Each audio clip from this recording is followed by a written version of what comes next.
Good morning. Today we're going to get into a quite involved ship build. It is a vanilla class or a vanilla ship. This is Stroud Ecklund. The majority of the parts are going to be Stroud Ecklund parts where possible, including the landing bay here. You notice it is a side bay. You can go either port or starboard. That's starboard and that's port, but you can't go fore and aft with this Stroud Ecklund bay.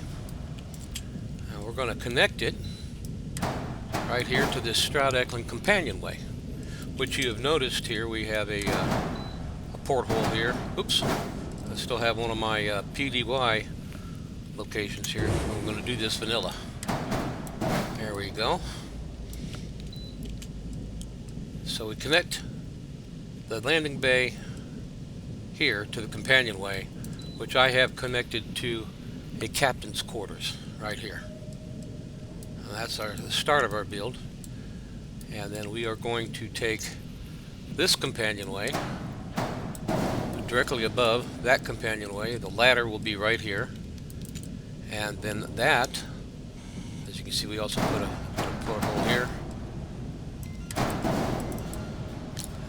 Just real quickly here, I need to let you know that this is a convenient way to, when you have parts that are already put together, if you double click on them, alright, like that, double click, now you can, everything within that group will come together.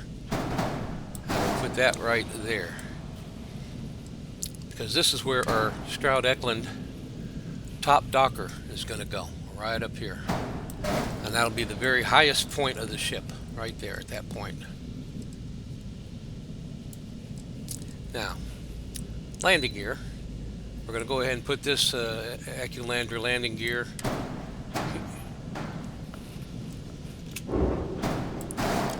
right there to balance out the bay.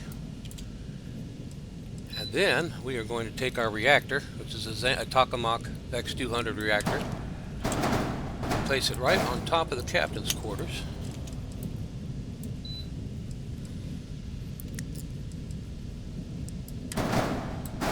As well as the grav drive. Now you're going to see this ship is going to be built around the reactor and the grav drive. Our cargo bays, we're going to have a 760 here and a 585 here. This will have some pretty decent cargo bay, right like that. Now let's go ahead and finish up our landing gear on the bottom level here. Again, if we double click, did I even have them connected? Let's see here. Now let's try it. There we go. They all show red. That'll set right up like that. Let's try it again over here.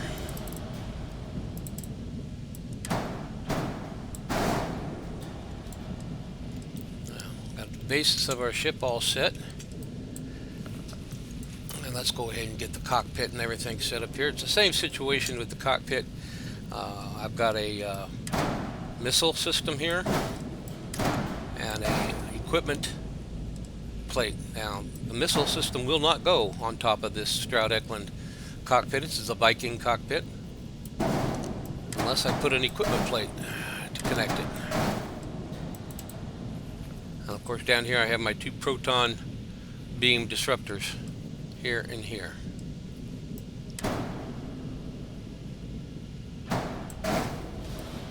We are all set with that part there.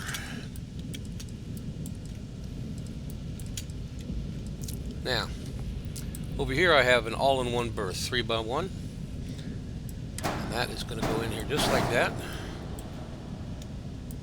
and it connects right here to the companionway.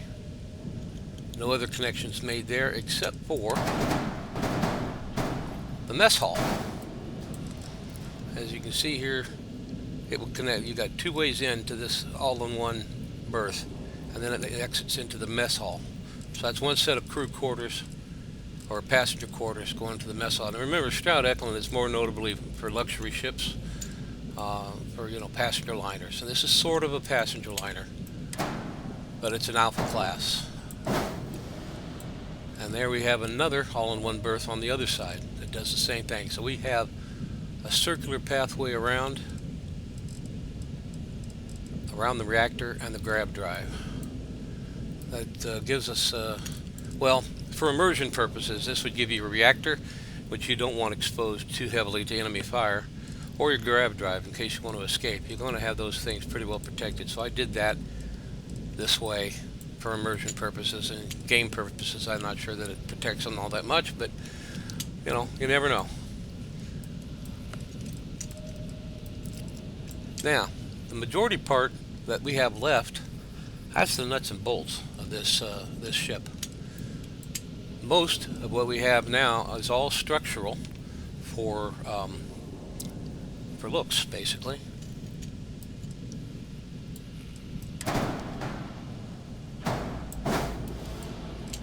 Well, that is a Stroud Ecklund cowling, 3LAST on the starboard side, and another starboard cowling here. And then, of course, one of our nice Slayton Aerospace SA4 110 engines.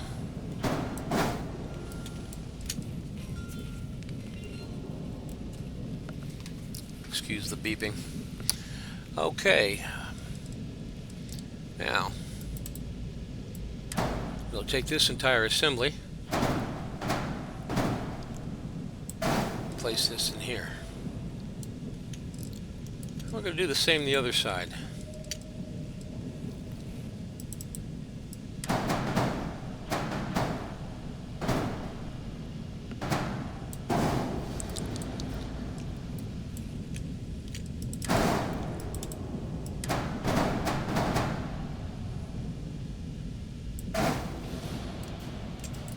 Yep, made sure that got in there the same. And we have our engine.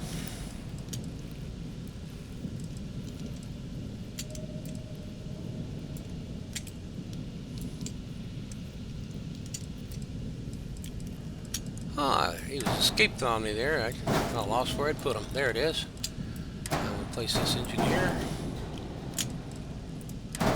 We got all 6 of our engines. They are a power of 2, so that's how we can fit 6. And that's a lot of power usage on this ship. You probably will not, you know, have them all fully powered at all times because you're going to need the power to run your other systems. And then, of course, our fuel tanks. Put those right in there. Now, if you want to have more fuel tanks, you know, you're welcome to, you know, find places to put them. I like to keep my fuel tanks near my engines, but that's just for immersion purposes, really. Now, over here, I have a Stroud workshop, which is what you could pick any 2x1 to do this with. And we'll place the aft top cowling there, and of course our shields go right there. Now we have one more thing to do, which is to add the rest of our weapons. And what I did here is I use a Stroud cap starboard foretop here, and a port foretop with, as you can see, the cannons. I got my KE-20 cannons on it right there. And we will do the same on the opposite side here. And as you can see, we have our finished ship. Now this ship has a mobility of 100, top speed of 150, now, and a 24 light year jump range, which is not too shabby. I tend to make my ships with the high mobility and top speed. Cargo is 1625. That's not bad for an A class, and a crew of 5.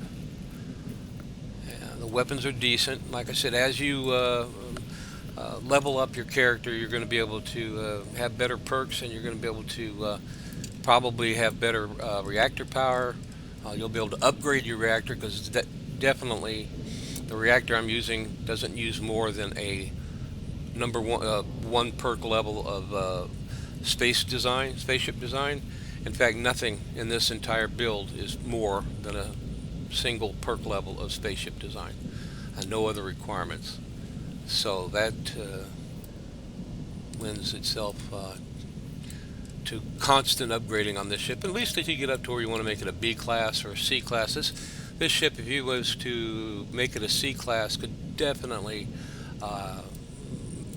do with some better cargo, which you could put along the sides here. Um, you know, place that out. You could put a galleon with a little curve. The ones that curve be nice for immersion there.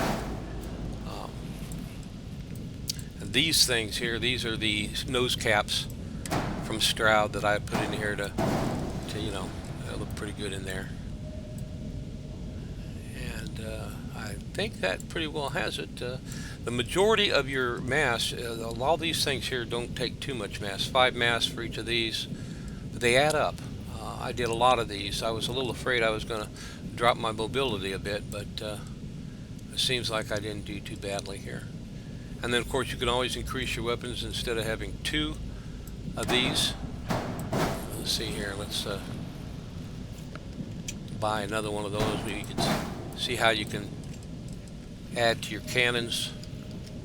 And as you notice up here, your power goes up. How much till you run all 4 cannons, you're going to need a lot more power. And you can do the same with your proton beams, and you could do the same with your missiles. In fact, you can put a missile here and a missile over here.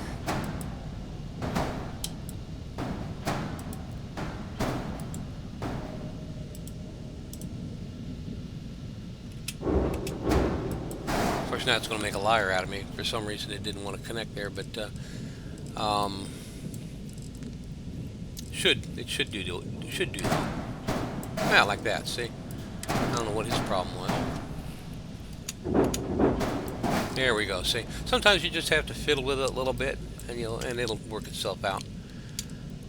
And there you go. That is got it for this build. This is a vanilla class Stroud Ecklund ship with a Viking cockpit and decent cargo, jump range, mobility, and top speed of a 150.